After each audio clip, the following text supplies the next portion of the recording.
chuan time in wa kan suanga hriat tur te lo soila a formula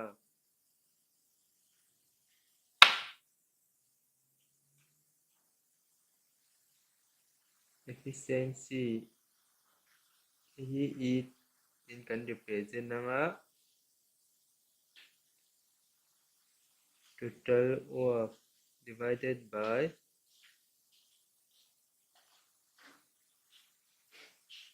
work done by one man. Efficiency ti omzia chu mi pakhatin na ni kha chunga a hna thaw theina tinang ani me omzia chu work done by a ti angte lo zong dom te la choi na zong zong kha total work kha mi pakhatin ani kha thaw thei zan na khan semilang chon ani zan na mu kha alo chhuak thin don ani chon antinan pakhat an soila total work kha 60 lo ni ta se chuanin mi pakhat a khanin ni som pahnih chungin lo zo ta se ni som pahnih ni khata na som pahnih lo thok zo thei ta se la chuanin na som ruk zo tur chuanin ning zan nge ma mu ang tiang se na kha ni me i hianin kan represent nga efficiency ti na nia ani lo pom work done by a ti na anga ni me ta chuanin if mang hianin 60 ni khata som pahnih zo chuanin kan divide anga chuanin 5 alo chhuak ta ni chuanin a chuanin na som ruk zo tur chuan ninga alo mamo ti na ani a chuanin question chok zui lang kan soi fia so don question hi lo en ni la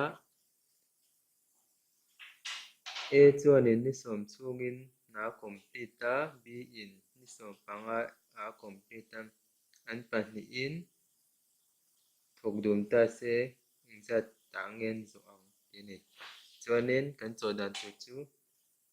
a chuanin ni som chungin a zo theia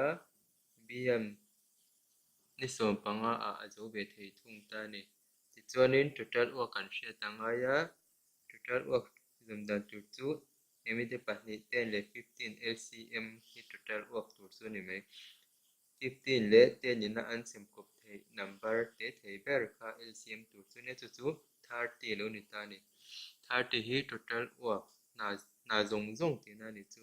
ti chuanin mi pakhat na thaw efficiency hi one day work ang kha ni mai ta hi in represent ni la 10 hian 30 hi semi la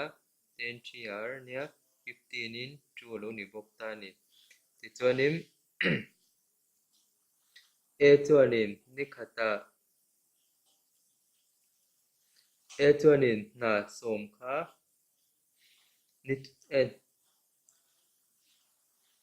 a chuanin ni khata na pathum anga zo thei ta ti na nia chuanin b a pum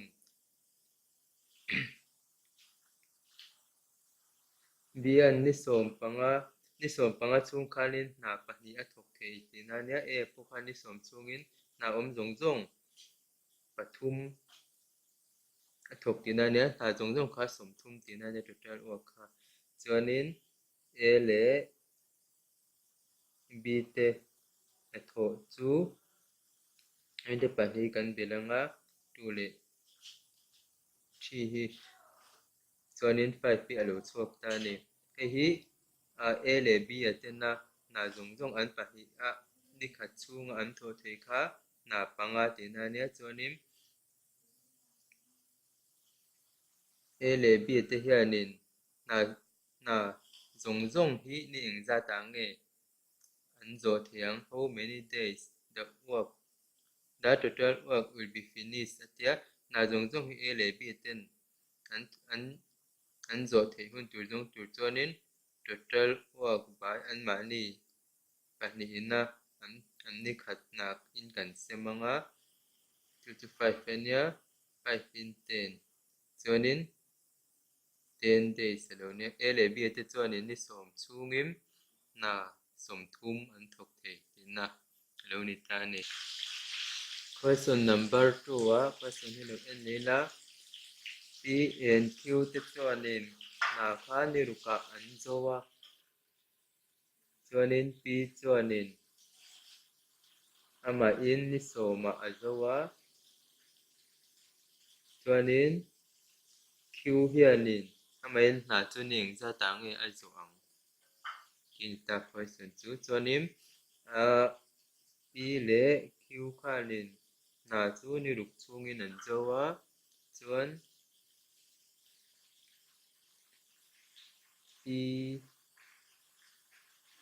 p hianin ni sawm chhungin a zo ta ni chuanin total work kan zawng lenga total work zon dan chu LCM an pahnih LCM kha le me LCM chu 30 lo ni tan heian total work na zawng kha som thum a tina ni chu chuanin ni ruk chhunga p le q aten ani ruk chhunga an hna thaw thei zat e kan zawng ang chu mi zawng tir chuanin 66 hianin 30 total work is semina 65 ni ruk chhungin hna panga p le q tin an thawk thei tina ne 10 hian 30 hi sem leila 3 lo nia chuanin ni sawm chhungin hna pathum p a hianin a thawk thei tina chuanin a question na q in ama in tika nge zo ang ti kha ni ta chuanin p le p hi kan cancel anga q min zo wangin q chuanin p le q tangin p kan phai anga 2 lo chuak ta ni chiang ang chu mo chuanin q one day work zung chu chuanin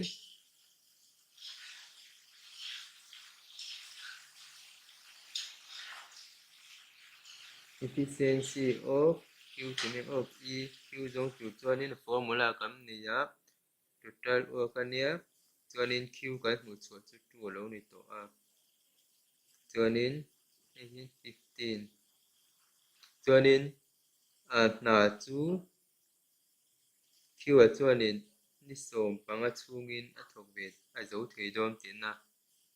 lo ni hei chu a ul deuh hlek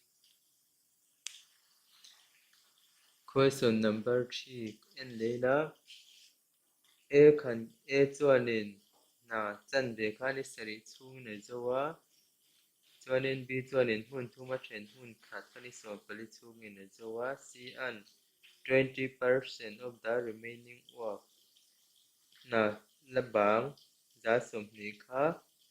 ani som 28 by 5 days in a zo ve thungan pathumin na kha zo turin ning zan nge an mamo tin ya masa in a one day work chu a chuani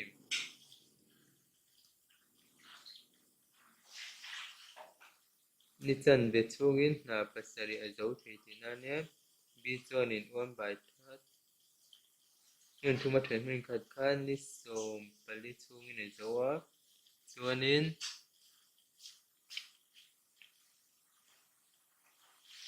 c an ni inja tangi o c an 20% of the remaining work atia chuanin 20% chu 1 by 5 tina ania omja chu 20 by 100 tina nia chok tila 1 by 5 tina nia chuanin chu chu 28 by 5 alo ni ta ni chuanin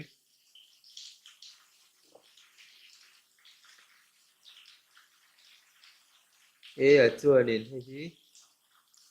half a ni chan ve a hna zona ni sari mamo chuanin hna pakhat zona chuanin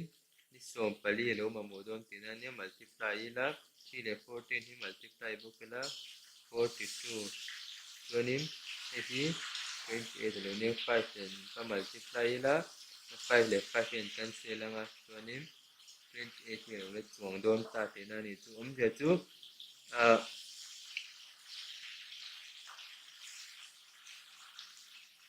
half a khi chu bil teila 2 by 2 1 tina ni ta ni khat chung ni chan ve in hna pasari na chan ve kha ni sari chungin an zo chuanin na pakhat kha ni som pali chungin zo tina ani chu zia chu hi chu kan the thiam ang chu mo chuanin hemi te pathum LCM hi la leila chu chu na zong zong total work kha tina ni dom ta chu chu total work chu an pathum LCM 84 lo nia chuanin efficiency ti leila chuanin a an ni som pali chungin na engzan nge zoang ti hre tur chuanin 14 hianin 84 hi semila 6 nia 42 into 2018 3 tina chuanin hei an ni khat na tho theuh tina ni chu zia chu a an ni som pali chungin na paruk a zowa b an ni som li pahnih chungin na pahnih zowa c an ni som hnih pariat chungin na pathum a zowa na zong zong kha total work kha 84 lo nia chuanin a b c atena an ni khat tho kha zongila a plus b plus c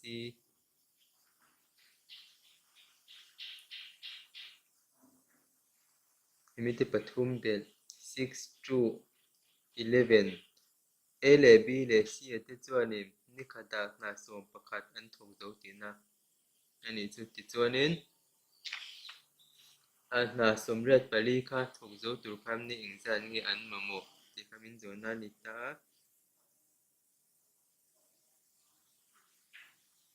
work done by a plus b plus c a le b le c atena hei efficiency tina tho ne a le b te efficiency thu mun reng ne ni khata na som phadan zo chuanin ni som riat pali chu 11 in sem teila 7 whole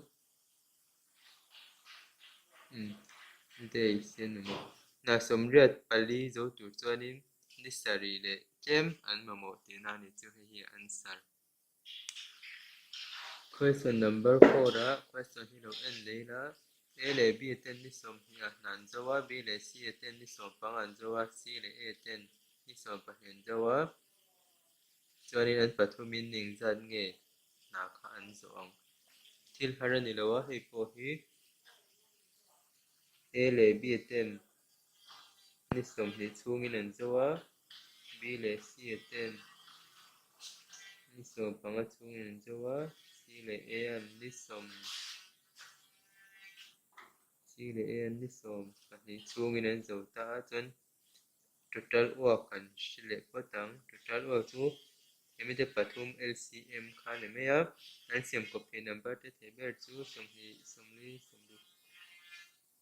60 hi total work alo ni leh ta ni hawt mai a chuanin a le b atena an ni khat na tho efficiency kha one day work kha 20 in 60 semila 3 15 in 4 12 in 5 alo ni tan a le b ten ni som hnih chungin hna pathum an zo tina nia hna awm zo kha som ruk alo ni ta tina ni chu chuanin an belang heta hi chuan a awm dobola b pawh awm dobola c pawh awm dobola chu wangin kan bel chuan 2a 2b 2a plus 2b plus 2c kha ni dawn ta 2 kha common a la ngal tawp mai la chuan a plus b plus c ni ta hei zong zong bel khaw hi 9 12 alo ni ta chuanin a b c ten 2 in semila 6 alo chhuak ta ni a le b le c te kha ni khata hna paruk kan thuk zo tina ni chu chuanin ni som chungin ani lo a le b ate a work done by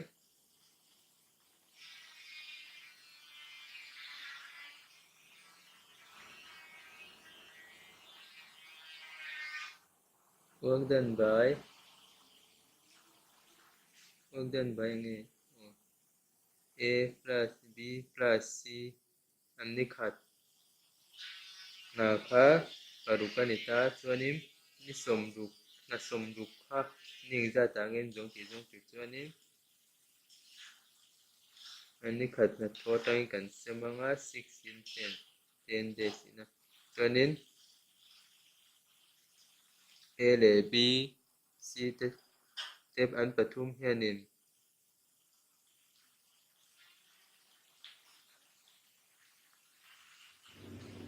ni som ma na hi an zo dom tina ni cha som luk ha na zong zong som luk ha ni som chung ni an tho do vek thei tin na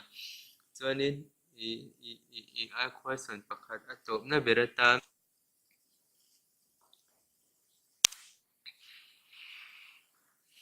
chuan lo soi chun zom leila chuanin hetai question na hianin in how many days a a b c te an nak zo thei hun kha min zo ta heta hianin en tianan question pakhat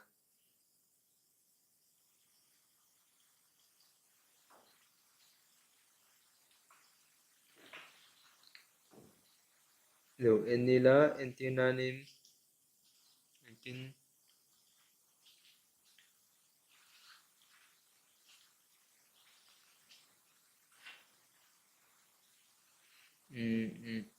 en tianan in how how many days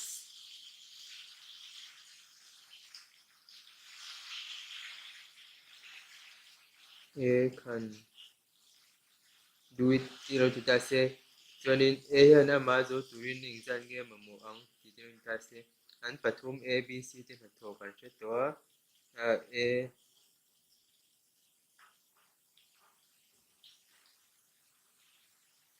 work done by a zong tu chuanin a b c an pathum na tangin b le c te na kha pai ila b le c te na chu b plus c chu 4 lo nia chuanin b plus c chuanin a b c te ka tho chu a b c chu 6 chuan b le c chu 4 chuanin minus ila tu lo chuk ta chuanin a chuanin ni hnih chhungin a zo dawn tin na ania chuanin b and c a khoi pawh zo ta che total atang an pathum na kan hriat tawh chuanin kan duh ha a zon chhuah mai thei tawh dawn ning ngun deuh hlekin ennawn nilang a hriat thei tawh mai ang chuan heti zawng hi ni se part 1b ka tan nakin a dang kan chhun zawm dawn nia